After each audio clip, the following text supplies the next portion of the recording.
President Trump and Japan's Prime Minister Takaichi declaring the golden age of their alliance while inking deals that deflect rising threats from Beijing. And the president announces new multi-billion-dollar investments. Hurricane Melissa is expected to bring catastrophe as it makes landfall in Jamaica. The Category 5 storm is set to be the worst to hit the island since records began. We have the updates. Expect air travel delays amid the government shutdown. Transportation Secretary Sean Duffy delivers a message on behalf of air traffic controllers. The United States continues cracking down on drug traffickers trying to smuggle narcotics.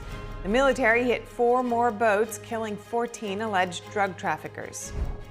President Trump appeals his criminal conviction in the New York State business records case. It involved payments to a woman claiming she and Trump had an affair.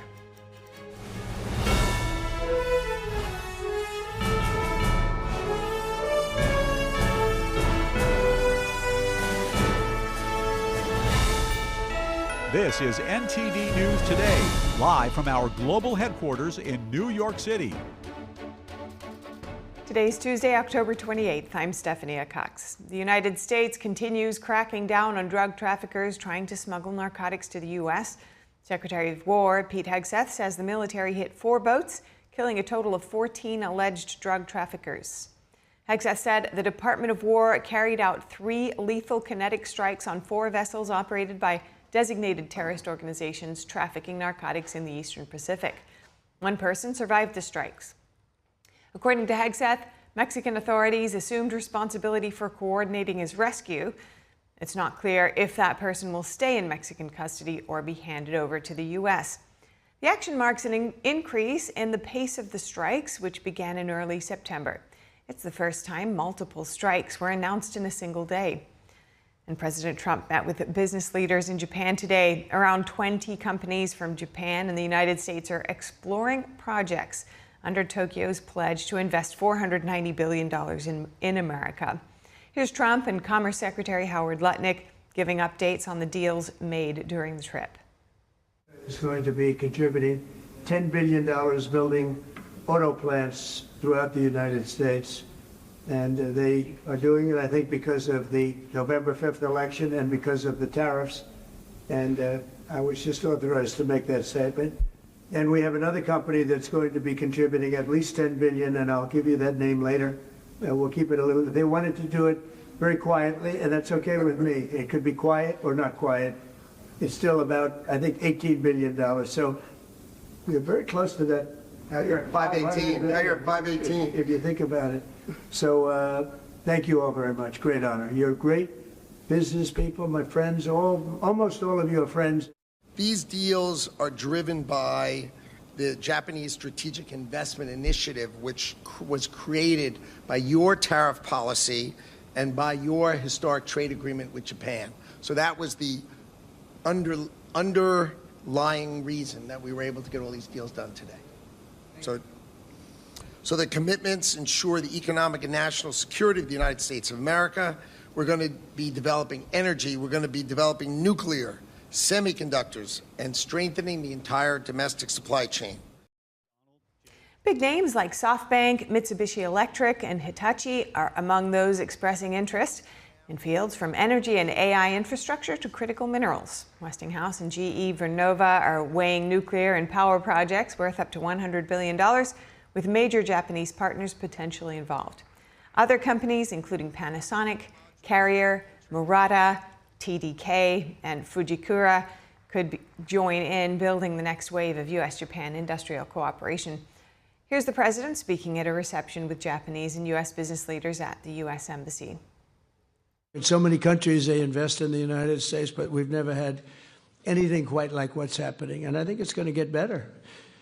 I can say it now. So we have over $17 trillion of investment in 8 months.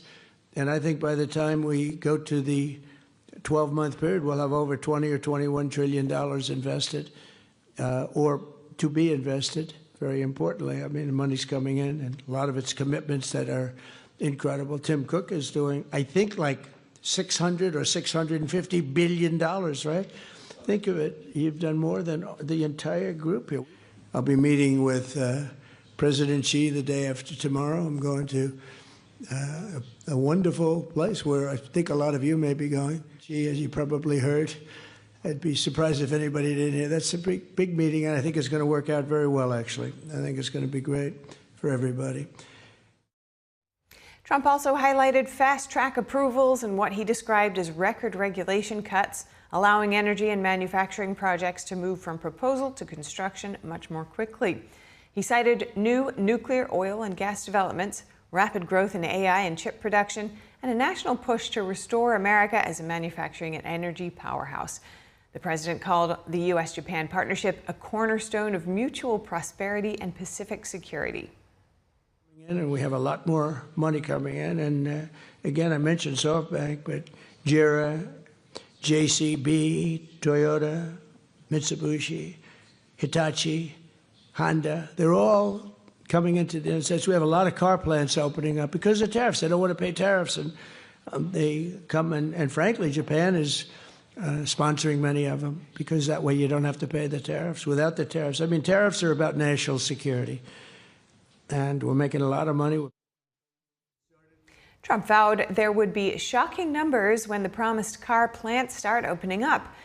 The president went on to discuss prices, saying energy prices, gasoline prices, and food prices are down. Trump says an exception is beef, which he promised to get under control. In a strong show of force, just 2 days before President Trump's high-stakes meeting with Xi Jinping, the U.S. and Japan asserting also their military alliance in front of 6,000 American troops in Yokosuka. And the president signs yet another agreement to break China's monopoly on rare earth resources. NTD's Mario Tsu brings us the latest from Tokyo. Born out of the ashes of a terrible war, our bond has grown over 8 decades into the beautiful friendship that we have. It's a foundation of peace and security in the Pacific.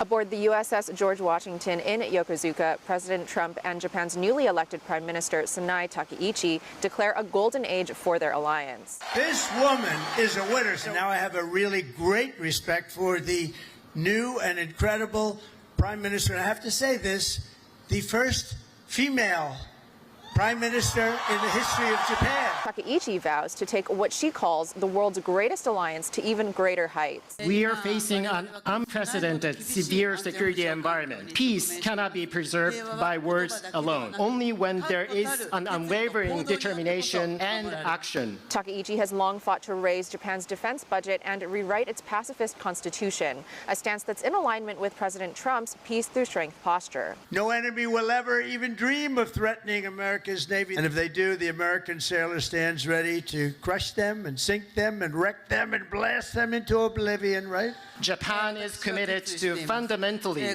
reinforce its defense capabilities, and Japan is ready to contribute even more proactively to peace and stability of the region. And in a move that puts steel behind that shared vision, President Trump announces the first U.S. missiles for Japan's F-45s land this week ahead of schedule.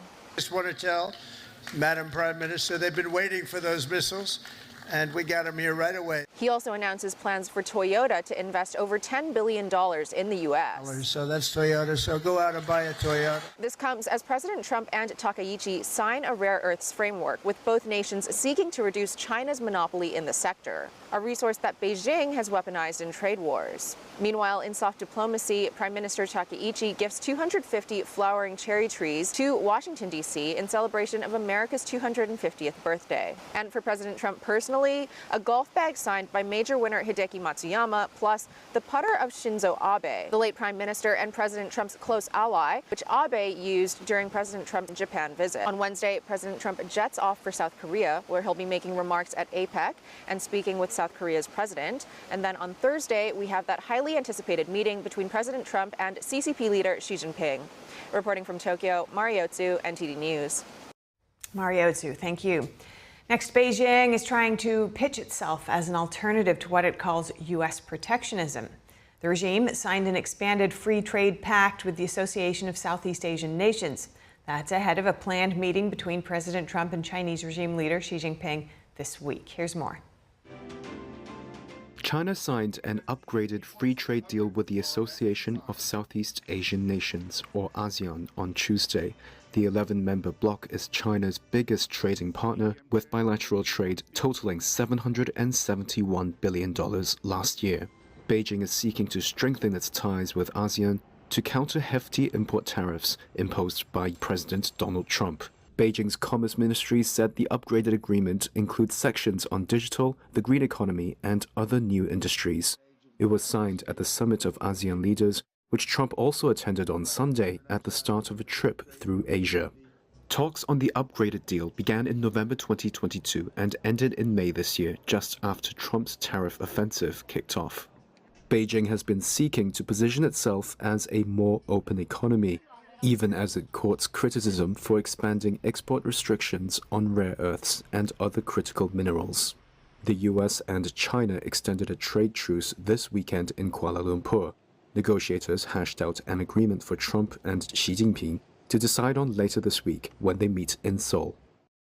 President Trump is heading into a high-stakes meeting with Chinese Communist Party leader Xi Jinping in South Korea on Thursday. Markets are rallying as both sides near a deal to boost trade and pause China's rare earth restrictions that have threatened global supply chains. Chinese negotiators say the U.S. position has been tough. Meanwhile, Treasury Secretary Scott Bessent outlined a list that suggested the Chinese side had agreed to everything Trump raised.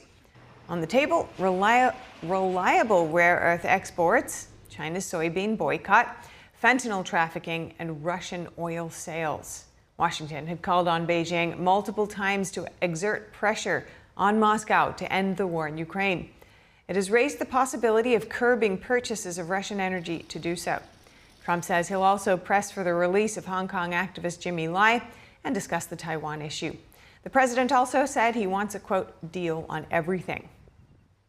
Taiwan says its relationship with the United States is stable and that there is close cooperation between the two sides. The country's foreign minister made the remarks today ahead of President Trump's upcoming meeting this week with Chinese Communist Party leader Xi Jinping. Because our Taiwan-U.S. relations are very stable. No matter whether on security, trade and business and other areas, there is close cooperation. We're a member of APEC and have a representative to participate in the APEC summit. Taiwanese President Lai Ching-te said today that Israel is a model for the island nation to learn from in strengthening its defenses. He cited the biblical story of David versus Goliath on the need to stand up to authoritarianism. Taiwan has been a strong backer of Israel since the 2023 Hamas-led attack on that country. Lai says Jewish people have suffered constant persecution throughout their history. He added that appeasement has never been the way to stop authoritarian governments. Lai says the concept of peace through strength is a maxim that Israeli, U.S., and Taiwanese societies have had for years. And Hurricane Melissa is bearing down on Jamaica. The director of the National Hurricane Center gave an update earlier today. He said it will bring catastrophic winds, flash flooding, and storm surge in the next several hours. Just after 11 a.m. on Tuesday, with very dangerous scenarios now starting to play out in the next few hours. Wind gusts over 200 miles per hour in some of those high mountains here along the south coast. Everybody in Jamaica needs to be in their safe place, stay indoors. The island nation hasn't taken a direct hit from a hurricane in over a decade, and never from one stronger than Category 4 in recorded history. The National Hurricane Center expects the storm to hit Jamaica today, then cross eastern Cuba and move over the Bahamas and Turks and Caicos by tomorrow. More than 240,000 customers in Jamaica are currently without power as of this morning. And the hurricane is expected to stay well offshore of the United States, bringing only rough surf and minor coastal flooding to the East Coast. Meanwhile, President Trump has appealed his criminal conviction in the New York State case related to 34 counts of falsifying business records. A New York jury concluded that the falsification was intended to cover up payments made through his attorney to a former adult film actress who claimed they had an affair. Trump has denied the affair. The president's attorney again argued that the alleged conduct has never been found to violate any New York law, and asserted that the DA fabricated a felony charge by stacking time-barred misdemeanors. The prosecution argued that Trump falsified the business records to influence the 2016 election. Trump's attorney is also trying to move the case into federal court. They say that since Trump was accused of influencing a federal election. The case should be heard by a federal judge. We'll keep you updated there. And the House Oversight Committee is calling for Attorney General Pam Bondi to take a closer look at the presidential pardons the Biden White House issued via AutoPen. According to a letter and 93-page report sent by the Republican-led committee, there was a, quote, cover-up of the president's cognitive decline. The bottom line, they're alleging Biden didn't make all of those clemency decisions on his own. Biden has disputed that publicly, saying those claims against him are lies. During his time in office, Biden issued more than 4,200 pardons and commutations, the most for any previous president. Analysts expect Democratic officials and lawmakers to oppose the report as partisan. The Senate today failing for the 13th time to advance the House-passed government spending bill. So, as I mentioned, the government is still shut down. Lawmakers voted 54 to 45, mostly along party lines. That's, as we mentioned, the government is still shut down for 28 days now. More than 5,500 flights have been delayed as a result of this shutdown. Air traffic controllers staying home from work. House Speaker Mike Johnson saying Republicans have ideas to fix health care, but they need bipartisan cooperation to move forward.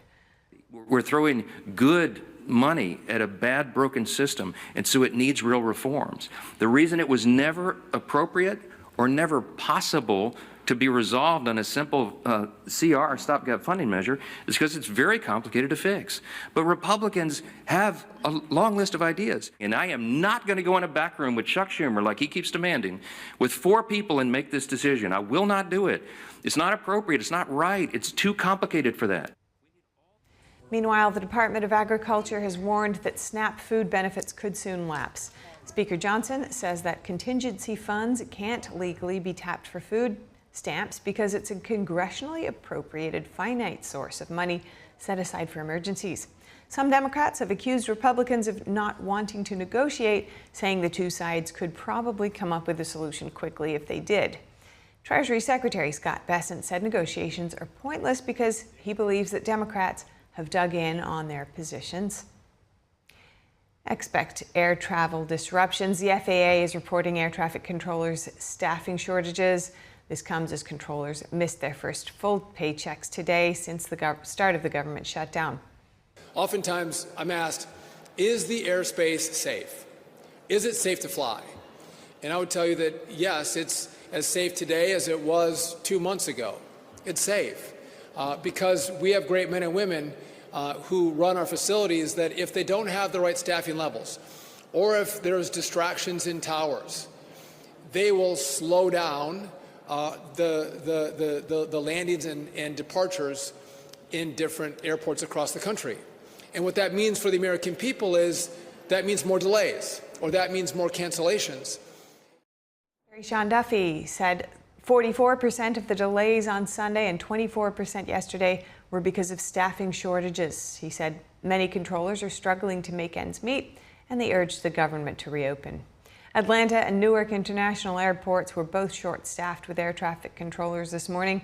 Not every staffing shortage results in a delay, as controllers can reroute flights. But sometimes there's no choice but to slow planes down to maintain safety. Controllers are considered essential staff and must work during the shutdown despite not being paid. A court hearing in Chicago on the use of tear gas during protests. Top Border Patrol official Gregory Bovino will be appearing in person today. U.S. District Judge Sarah Ellis earlier this month issued an order limiting how federal agents can use certain crowd control tactics. She barred federal agents from using tear gas when they are not under threat and without warnings. This came following a legal challenge by protesters. Bovino is a Border Patrol operations commander leading immigration enforcement efforts in Chicago. The judge summoned him after a video appeared to show him deploying tear gas. Protesters submitted the video saying Bovino violated the judge's earlier court order. In the video, Bovino appeared to toss a canister of gas at protesters who had gathered last Thursday in a residential neighborhood. The DHS argued that Bovino was under threat and protesters threw a rock at him. Amazon will reduce its corporate workforce by about 14,000 people. Today's announcement marks a major shakeup driven in part by advances in artificial intelligence. Tech companies are increasingly using the technology to write code for their software. They're also adopting AI to automate routine tasks to save costs and cut reliance on people. Amazon had about 1.5 million full-time and part-time employees at the end of last year. Its corporate workforce includes roughly 350,000 employees. Over the last 2 years, the company has been cutting jobs across divisions, including books, devices, and its Wondery podcast business. The company said it will also offer most affected workers 90 days to look for a new role internally and prioritize those candidates. And Apple has joined an exclusive club. It just became only the third publicly traded company to surpass $4 trillion in market value. It crossed the threshold during trading today. Apple shares have been surging lately because it appears the iPhone 17 is selling better than previous models. Apple joins fellow tech giants Nvidia and Microsoft in the $4 trillion club. Both reached that milestone earlier this year.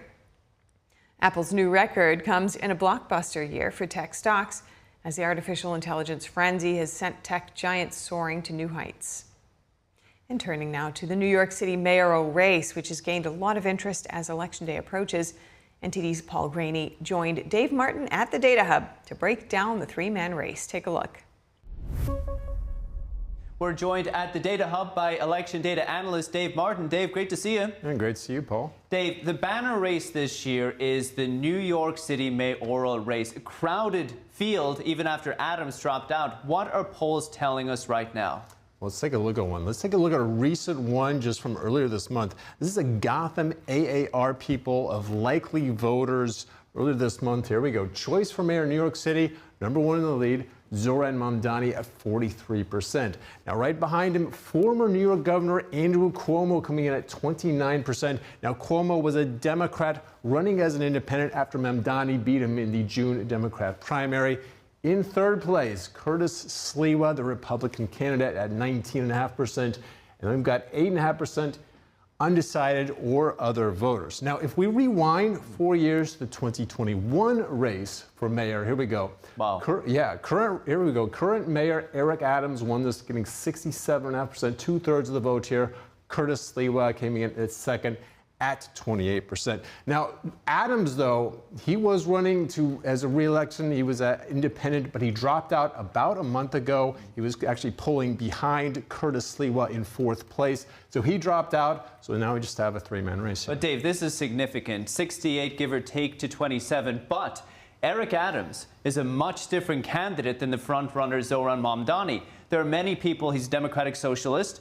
There are many people calling for either Sliwa or Cuomo to drop out of the race in order to prevent Mamdani from winning. What would happen if either Sliwa or Cuomo dropped out? Well, that's a very good question, Paul. Let's actually take a look, because clearly they are taking votes from each other in this poll. This is the same poll here. This is the Gotham poll, Gotham AAR people of likely voters.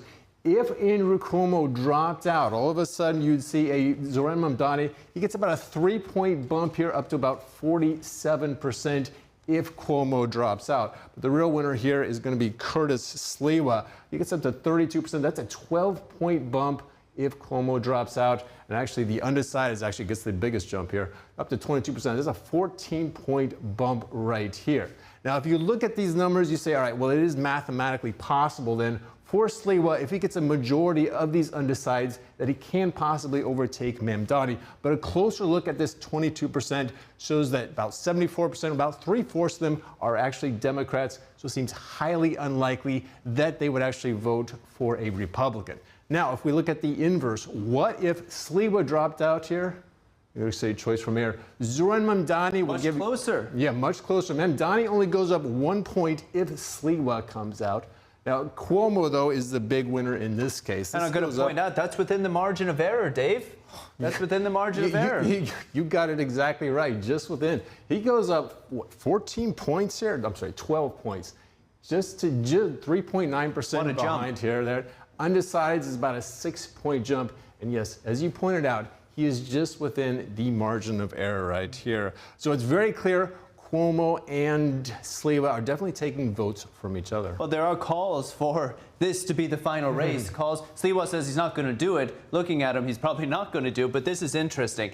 Now, does anything from the presidential race last year, any indication on how Trump performed and how the sentiment towards Republicans or more towards conservative values may affect this race coming up next week? Yeah, I mean, that generally is a good indicator. If you look last year, Kamala Harris took 55, she took New York State winning 55%, but specifically in New York City, if you look here, these are the 5 boroughs of New York City added up. She took 69% of the vote, while Trump took 30.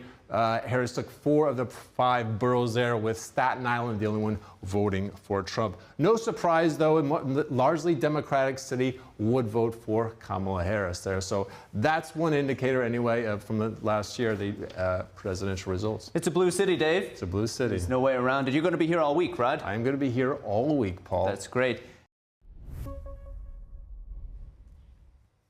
Dave Martin there with Paul Graney. Next, an AI company's latest findings show that Chinese-owned TikTok seems to be promoting content related to Zohran Mamdani. So how did they find out about it? The company analyzed millions of TikTok videos through a program built on TikTok's leaked documents. NTD's Flora Hua has more. The leaked documents exist on GitHub, where engineers share open source codes and programs. And these codes are part of TikTok's training materials for newly hired software engineers. The tech firm Spring AI built a computer model with these codes and wanted to test out how TikTok decides on which content to promote from the way people engage with it.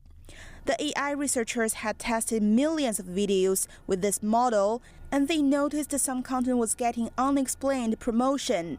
One type stood out: the videos supporting Mamdani, which man is described as socialist or even communist due to his extreme political views. Meanwhile, the researchers found videos backing the moderate Democratic candidate Andrew Cuomo were being quietly pushed to the sidelines. TikTok rejected the accusation, calling the study not based on any form of reality. This is not the first time the short video platform has faced criticism of political bias. Israeli officials have accused TikTok of routinely taking down their content. 2 years ago, several conservative TikTok content creators also experienced a similar situation. They said the platform had deleted much of their content or forced them to switch to new accounts. Last year, in congressional hearings, TikTok was accused of pushing Beijing's narratives on U.S. soil, including the cover-up of human rights abuses in Xinjiang or Tibet. CCP officials are also taking executive roles in TikTok's parent company, ByteDance. Now the Trump administration is pushing China to divest TikTok to American companies. But Beijing has already classified TikTok's algorithm as its controlled export technology, which Americans cannot own but only use it with China's license. This raises concerns of how the app could shape Americans' way of thinking, especially their political views. Flora Hua, NTD News. Great report there from Flora Hua. Election Day 2025 is coming up in just 1 week. Election Day 2025. NTD's Steve Lance and Tiffany Meyer will bring you our live special coverage of all the biggest races from New York's mayoral election to the governor races in New Jersey and Virginia. Tune in on Tuesday, November 4th at 7 p.m. to get the latest election results with live analysis from our data reporters and our on-the-ground teams. That's Tuesday, November 4th, starting 7 p.m. only here on NTD. Don't miss it.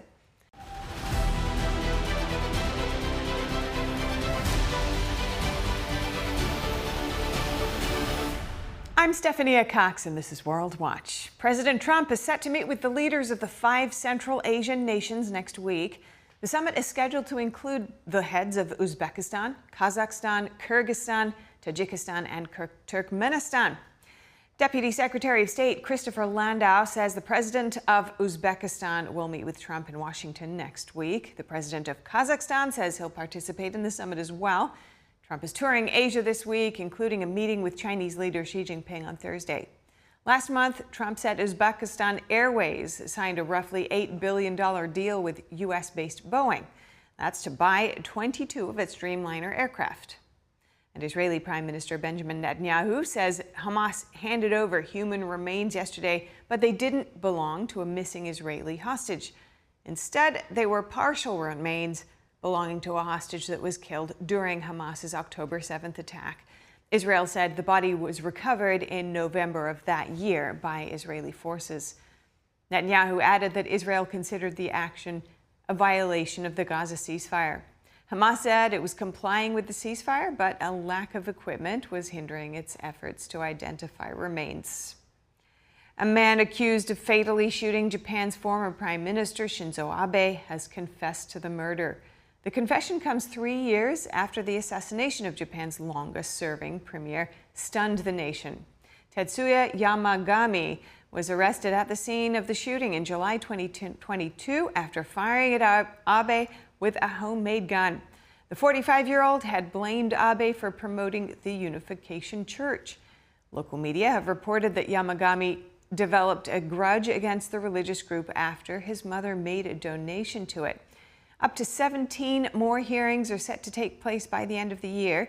The verdict is expected to be handed down on January 21st of next year.